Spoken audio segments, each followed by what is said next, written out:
The original Nissan X-Trail went on sale in 2001, with its successor arriving 6 years later. The third generation Nissan X-Trail, shown here, was first seen in September 2013, and it went on sale in the UK the following summer.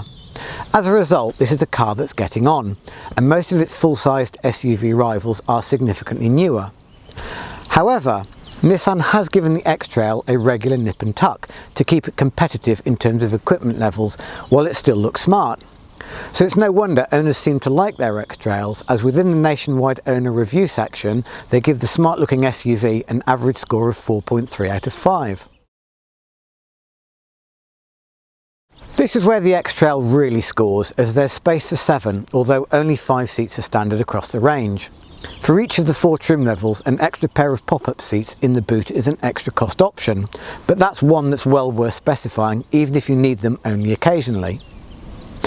The middle row of seats slides back and forth, so you can choose the optimum amount of legroom for rows 2 and 3, although that third set of seats is claustrophobic for adults. But with an adjustable backrest for the middle row, a 60-40 split folding facility, and the option to fold the second and third rows completely flat, the X-Trail is a very practical car, as you would expect. The X-Trail is also great for carrying stuff.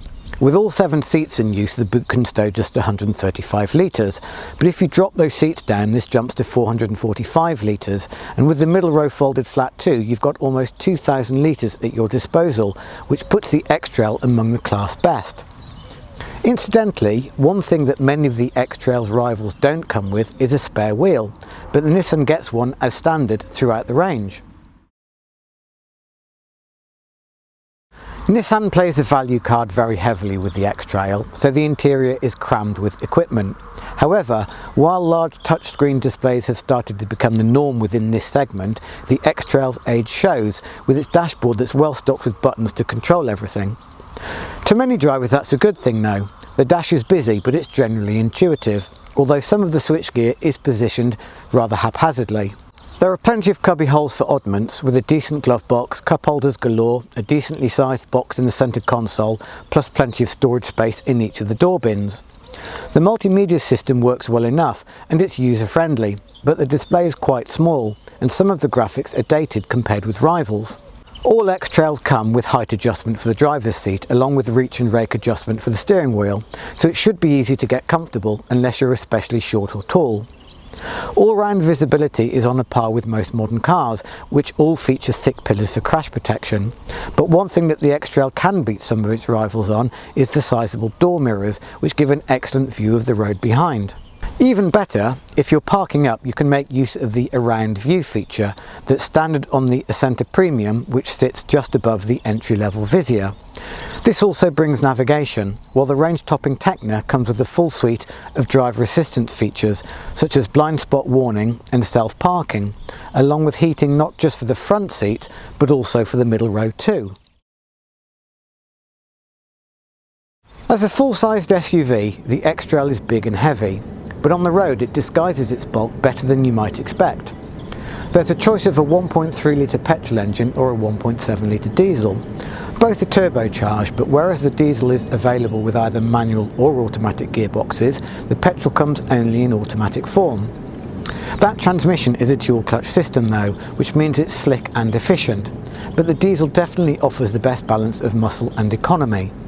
The relatively small diesel engine offers better performance than you might expect, and while it's no road rocket, this unit has plenty of power for long distance motorway drives.